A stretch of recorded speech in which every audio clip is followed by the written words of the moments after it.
আসসালামু আলাইকুম। কি খবর বস? আপনার বসে গেছে লস। হ্যাঁ, মাল কিনতে গিয়ে দেখেন আমরা যখন হোলসেল করি তখন কিছু প্রোডাক্ট ক্রয় করতে গিয়ে আমাদের যাচাই বাছাইয়ের অনেক সময় সুযোগ থাকে না। আর সেই সুযোগের অভাবে অনেক সময় কিন্তু প্রোডাক্ট কিনতে গিয়ে আমরা কিন্তু লস খেয়ে ফেলি ব্যবসায়।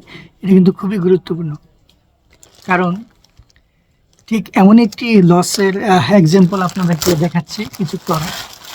দেখেন, এক্সপোর্টের একটা প্রোডাক্ট স্টাফ কোয়ার্টারের দিকে একটা হাউস থেকে আমি কালেক্ট করেছিলাম। তো বেশ কয়েকটি প্রোডাক্টই সমস্যা হয়েছে। দেখুন এই প্যান্টগুলো বাচ্চাদের কত চমৎকার। দেখেন এই চমৎকার, খুবই চমৎকার, কিন্তু কাপড়গুলো কিন্তু খুব অসাধারণ, খুব চাহিদাও রয়েছে। কিন্তু এই প্রোডাক্টগুলোতে কিছু সমস্যা রয়েছে যেটা আমি বুঝতে পারিনি, যার কারণে আমার লস হয়েছে এবং আমি যে যথাসময়ে রিটার্ন দিব সেটাও হয়ে ওঠেনি। অনেক সময় সেটা সুযোগ থাকে না। তো এটার কি কি ধরনের প্রবলেম দেখেন। এই প্যান্টগুলো কত চমৎকার বাচ্চাদের জন্য, শীতের খুবই চমৎকার ট্রাউজার, তাই না? খুবই আরামদায়ক। কিন্তু সমস্যাটা কোথায়? সমস্যাটা হচ্ছে এই যে দেখেন, এখানে যে কফগুলো ইউজ করা হয়েছে, পায়ের নিচে যে কফগুলো ইউজ করা হয়েছে, এগুলাতে সমস্যা। এগুলা দিয়ে পা ঢুকে না, অর্থাৎ এই যে সেলাইগুলো দিয়েছে এগুলো খুব ছোট, এগুলো মাপে খুবই কম থাকায় এখান দিয়ে যখন পা প্রবেশ করানো হয় তখন পাগুলো ঢুকে না। অর্থাৎ এটার ধরুন 3 থেকে 4 বছর বাচ্চার জন্য, কিন্তু তার যে পায়ের মাপ সেখানে কিন্তু পাগুলো ঢুকে না। খুব যে টাইট যে প্যান্টগুলো আছে ওগুলোর মতো হয়ে গেছে। অর্থাৎ এই কারণে আমরা কিন্তু এটি সেল করলেও দেখা গেল রিটার্ন দিবে, আবার সেল করাটাও ঠিক হবে না। এগুলা বলা চলে রিজেক্ট।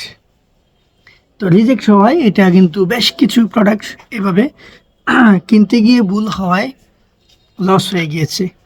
এই লসগুলো আমার শিক্ষা হয়েছে। সুতরাং নেক্সটে যখন আমি কোথাও থেকে কিনবো চেষ্টা করব, অনেক জায়গায় সুযোগ থাকে না, যেমন একটা ব্লিস্টার করা থাকে, 12 পিসের একটা বান্ডেল থাকে, যে এটি যেমন 2 ডজনের একটা ব্লিস্টার আমাদেরকে দিয়েছিল। তো এখানে কোনটা ভালো কোনটা মন্দ অনেক সময় সুযোগ থাকে না।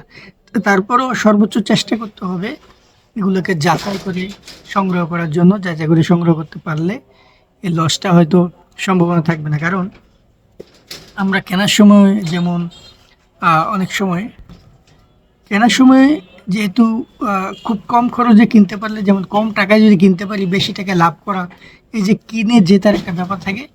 কেনার সময় সচেতন হয়ে যদি আমরা প্রোডাক্ট না কিনি, ঠিক এরকমই লস হওয়ার সম্ভাবনা থাকে। এবং ইতিমধ্যে যেমন আমার লস হয়েছে, ইনশাল্লাহ নেক্সট টাইম হয়তো এই লসগুলা হবে না, সেই সতর্কতা। তো আপনারাও যদি ব্যবসা যারা অফলাইনে অনলাইনে যেখানেই করেন, প্রোডাক্ট চেষ্টা করবেন কেনার সময় কমেও কেনার, এবং পাশাপাশি যাচাই বাছাই করে এরকম প্রোডাক্টগুলো আপনারা সংগ্রহ করবেন। তো সবাই ভালো থাকবেন। এই ধরনের নানা রকম এক্সপিরিয়েন্স শেয়ার করবো। সবাই ফলো দিয়ে পাশে থাকুন। ইউটিউবে যারা দেখছেন সাবস্ক্রাইব করতে পারেন। ধন্যবাদ।